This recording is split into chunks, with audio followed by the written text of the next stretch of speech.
stil gebed. Vat my eers een kant toe, weg van die mense. Lei my soos met Jesus die woestyn binne. Nie om te vind nie, maar om gevind te word. Smeer die salige salf van stilte aan u vingers. Vryf hulle diep in my binneore in. Kyk op na die hemel en sê Ephata, sodat hulle oor tyd kan oopgaan en ek anders kan hoor, nuut kan luister, weg van die wêreldse lawaai, die weerklanke van uself in my kan gewaar, suiwer, asof vir die eerste maal. Van u wat die stilte bewoon, sal ek nie kan vlug nie, want stilte bly u eerste taal. Daarin is ek nog nader aan u, met u stem wat al duideliker in my bly fluister. O Heer, laat u stilte my vandag opnuut tot stilswye bring. Laat dit my oopbreek. Laat dit my hart oortuig tot oorgawe, beter as wat woorde ooit kan doen. En as ek na stil wees weer moet praat, laat my vir myself en vir die wêreld klink na liefde, genade en hoop. Meer klink soos uself, soos helder water in 'n dor woestyn.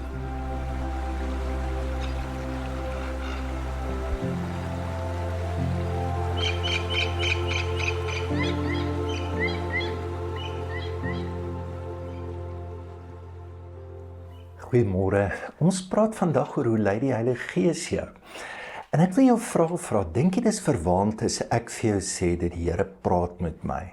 Of dink jy dis dalk meer verwaand as ek vir jou sê die Here praat nie met my nie? En dis regtig nie nodig nie. Ek het 'n gesonde verstand van hom ontvang. Ek neem besluite en dit gaan eintlik amazing met my. Nou ek weet hoekom ritereer ons wanneer ons hoor mense wat sê die Here sê, want jy kry net dood eenvoudig hoe dit mense, en ek dink ons almal het al iets ervaar van dis regtig nie die Here. En dan jy wil ook nie 'n ou oom en tannie wat stemme hoor nie. Ek onthou toe ek jonger was en die Here begin volg het ek so begeerte gehad, want ek het gehoor mense sê die Here praat met hulle. En ek het hulle regtig vertrou, en tot vandag toe, ek het die hoogste respek vir hulle. Maar dit het nie met my so lekker gewerk nie. Ek onthou op 'n kol het ek 7 dae gevas. Tweede jaar op universiteit, ek moes baie groot besluite neem. En dan het ek net meer skuldig gevoel, want is dit die Here? Nee, dit is dit nou ek, is dit die Here? En ek wens so Dallas Willard was daai tyd in my lewe, want Dallas sou vir my gesê het, glo ek, hoorie Theo, jy hoor die Here. Jy moet net beter instem. Die Here is daar. En hy het hierdie amazing boek geskryf, Hearing God, wat daai spanning opgelos het in my lewe. Wat hy sê, luister hier, daar's 'n groter gesprek, en ons leef in daai gesprek, en God praat. Ons net leer om te luister. Psalm 50:1, vanaf die son opkom tot laat die son ondergaan, roep en praat die Here met die aarde. Jesus sê in Johannes 4:4, elke keer as jy brood eet, onthou dit, jy kan nie net van brood lewe nie, maar van elke woord wat uit die mond van God gaan. Eugene Peterson vertaal dit baie mooi in die Message. Hy sê, it takes more than bread to stay alive. It takes a steady stream of words out of God's mouth. So, in die Griekse grammatika, dit is present continuous, en hy vertaal dit baie mooi. Dit sê presies die woorde wat nou en aanhou uit God se mond gaan. So God praat. Hoekom is dit dan so moeilik om te luister? Ek wens ek het geweet. Dit het seker maar te doen met ons menslike kondisie. Jeremia 17 vers 9 sê, bedrieglik bo alle dinge is die hart van die mens. En Jakobus sê, Hy gebruik die woord dubbelhartig. Ons gaan in twee en daar's altyd 'n ware en daar's een wat nie waar is nie. En daar's gedeelte in my hart wat my wegtrek van God en daar's 'n gedeelte in my hart wat my die heeltyd na God toe trek. En ons werk op hierdie aarde is, hoe sien ek dit en hoe lewe ek dit? En hoe laat ek toe dat my hart na God toe gaan? En in Johannes 4:1, hy sê, geliefdes, moenie elke gees glo nie, maar jy moet die gees op die proef stel, so toets hulle. So ek wil net 4 dinge noem, as jy hulle toets, jy gaan sien, dis regtig nie die Here nie. Die eerste een is, baie mense wat glo dat alles wat met jou gebeur is God se wil. Predestinasie. En ek onthou, toe ek kleiner was, het ek nogal baie goed in die kringe waarin ek beweeg het. Dat ons, dis die Here. So ons moet net aanvaar dis die Here. So asof ons nie keuse het nie, en asof ons nie medewerkers is nie. Tweede ding is, toevallighede. Kan baie gevaarlik wees. Weet nie hoekom het ons 'n voorliefde vir goed wat per toeval, of goed wat uitsonderlik is, is altyd die Here. Nee, dit is nie. Ek ry na ATS met my kar vas. Nou het my kar nie 'n skrapie op nie. Sy kar is afskryf. Dis die Here. Nee, gebruik nie toevallighede om sy stem of sy leiding te volg nie. En dan die derde ding, Dallas Willard noem dit Bybelse deïsme. So deïsme beteken net God het die aarde geskape, maar hy is nie betrokke nie. So wat hy sê is, okay, die Here het nou vir ons die Bybel gegee, so ons het hom nou nie meer nodig nie. Nee, is nie dit nie. En dan die laaste een wat vir my gehelp het om baie goed te verstaan binne die Christendom wat lewensgevaarlik is. En dit is superstisie of bygeloof. Nou Dallas Willard verduidelik dit baie mooi. So dit is wanneer jy sekere handelinge doen, sodat jy sekere uitkomste kan kry. Dit kan rituele wees, kan gebede wees. Dit is tipiese voorbeeld wat jy vandag veral in televisiepredikers hoor, is hierdie name it, frame it en claim it. Jy moet net glo. Ons noem dit eintlik geloof, maar is nie geloof nie. Dallas Willard sê, dis die naaste aan voodoo wat jy kan kry. So voodoo werk so. Hier is die poppie. Dit gaan nie oor die poppie nie, dit gaan oor jou geloof in die poppie en wat gebeur. Daar's enorme psigiese kragte ter sprake in ons denk en ons samestelling. Ons is diep geestelike wesens. In so 'n mate die profeet sê, as jy 'n afgod in jou hart het en jy bid, gaan God jou antwoord na daai afgod. So met ander woorde, superstisie is, ek suggereer goed, ek sê goed, en dan kry ek dit. So dit het niks met geloof te doen, dit het alles met bygeloof te doen. So dit net so ter inleiding. Ek wil vra, maar hoe praat God? Ek dink in die eerste plek moet ons sê, in ons lewe, ons ken ons nou die stelling, God comes to us disguised as our lives. Nie net as our lives nie, as die lewe, en alles in die lewe. Ons het verlede keer gesê, Romeine 8:2 sê, hy sê gees van die lewe. So alles wat lewe het, is God in en God praat deur dit. Jy hoef nie 'n bonatuurlike ding, jy hoef nie velletjies uit te gooi. God is nader in jou, God is oral. Luister hoe mooi sê Dallas dit. Hearing the divine but small voice is what lies at the heart of our relationship with God. One who hears God's voice is operating from the foundation and framework of all reality, not from the fringe. Is nie altyd daar buite en uitsonderlik en op die kant wat God inbreek nie. Maar waar kry hom? Binne jou realiteit. Keer eerder terug na jou lewe toe, na die pyn, na die deurmekaarigheid, na die moegheid, dit is waar jy God se stem kry. En dink net vir 'n oomblik, wil jy nie glo dat jou beste beraader, dit wat jy droom, dit wat jy dink is alles hier om jou, wag vir jou. Psalm 19:2, die uitspansel verkondig. Hulle kan preek, die bome kan preek. As Jesus sê, kyk na die lelies van die veld. Gaan nie oor hoe mooi is hulle en wat sy spesies dit is, dis kopgoedjies daar. Is wat sê die lelie vir jou? Jesaja 6 vers 3, die aarde is vol van die heerlikheid van die Here. Kan jy dit sien? Waar sien jy dit?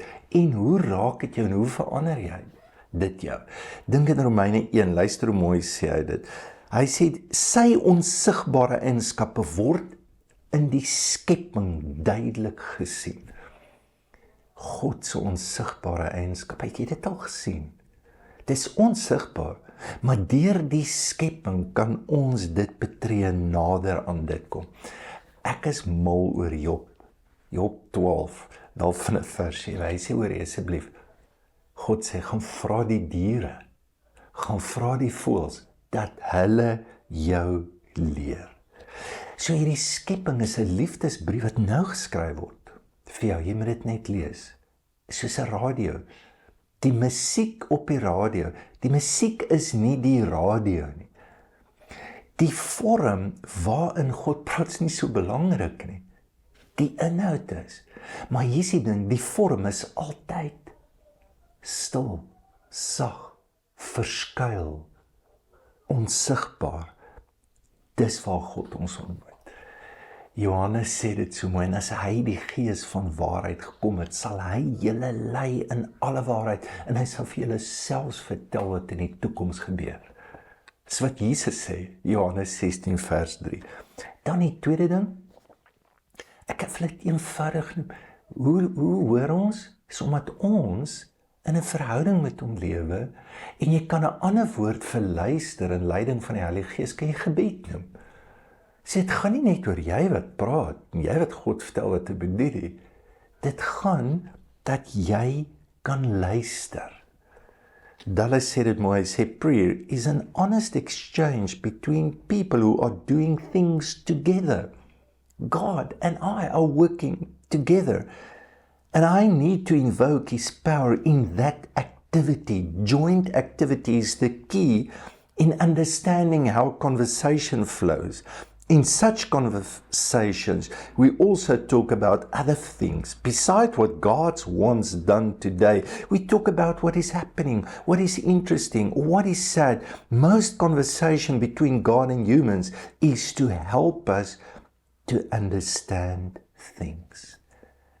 Kan jy sien, so jy moet minder praat, wat het jy nodig? Stilte, hou jou mond, begin te luister. En as jy jou mond gehou, as jy sien jou kop hardloop, maak jou kop stil. Ek en my broer praat elke week. Ek hoef nie te vra, hoorie boetie, is dit jy wat nou met my praat, of sê net vir my jou naam, dat ek kan weet. So, om God te hoor is nie 'n ingewikkelde toets waardeur jy moet gaan nie. Ek ken hom. En dis wat Jesus sê in Johannes 10 vers 27, my skape ken my stem. En hoe meer tyd jy spandeer, hoe nader gaan jy na dit. En dan die laaste ding, en ek sluit af. Wanneer ek in gesprek is, en Dallas sê, praat oor die daagliks goed, die alledaagse goed, die gewone goed. Praat nie daar, maar wat doen jy? Gee jou aandag vir dit. Mark Batterson, hy sê dit so, maar hy sê, weet jy wat doen ek om my kinders se aandag te kry? Ek begin sagter te praat en te fluister. Dan kom hulle. Dis waar jy God hoor. So daai mooi storie van Elia wat God wil hoor praat, en in 1 Konings, en ek gaan nou eers die 19 vers 12 sê, and God spoke in a still small voice. So ons maak iets baie groot van stil en small voice, 'n stil stemmetjie, of beter vertaling is God spoke in sure silence. So Dallas sal sê, the still small voice bears the stamp of his personality quite clearly. And in a way we will all learn to recognize the medium through which the message comes is diminished almost to a vanishing point, taking the form of thoughts that are our thoughts, though these thoughts are not from us. Hoor bietjie mooi, hy sê twee goed. Hy sê, wie weet hoe goed praat, dis stil, Dis die merk, dis die distinguish, dis die onderskeiding van, dis hoe jy sal weet, dis hy. Hy sê, madam, dis so subtiel, dat dit word deel van jou gedagtes, en sy gedagtes, word een. Dit is nie weird stemmetjies wat jy hoor nie. En Paulus sê dit verskriklik mooi, 1 Korintiërs 2:16. And we have the mind of Christ, and do hold the thoughts and feelings and purposes of his heart. Mag jy voel hoe God jou trek na die lewe toe om jou. En mag jy besiel raak deur al hierdie geestelike begeleiers om jou in die natuur. Dink maar net aan mense ook. Hoe belangrik is mense, hoe kan jy God in mens hoor? Onthou jy vir Samuel, hy hoor 'n stem, hy glo dis Eli. Iemand moet hom help om te verstaan dis die Here. Mag daar mense in jou lewe wees. Mag jy jou verbind aan mense wat hierdie pad loop. En mag jy genoeg vertroue hê dat jy die manier jy geskaap is kan vertrou en dat jy God binne jou gedachtestroom ten volle kan ken. Kom ons bid saam. Here, dankie vir die stem en leer ons om dit te hoor. Dankie vir die saamwees. As jy so voel, kan jy nou deur SnapScan iets gee. Dankie ook vir julle ondersteuning. En dan net belangrik, vanaand begin my broer met 'n belangrike 4 weke ding wat hy doen, die verskil tussen meditasie en kontemplasie. En hy noem dit net die pad na jou hart. So dis 'n beautiful reeks wat ek dink jou kan help, want dis waar jy God sal hoor. Geniet die dag.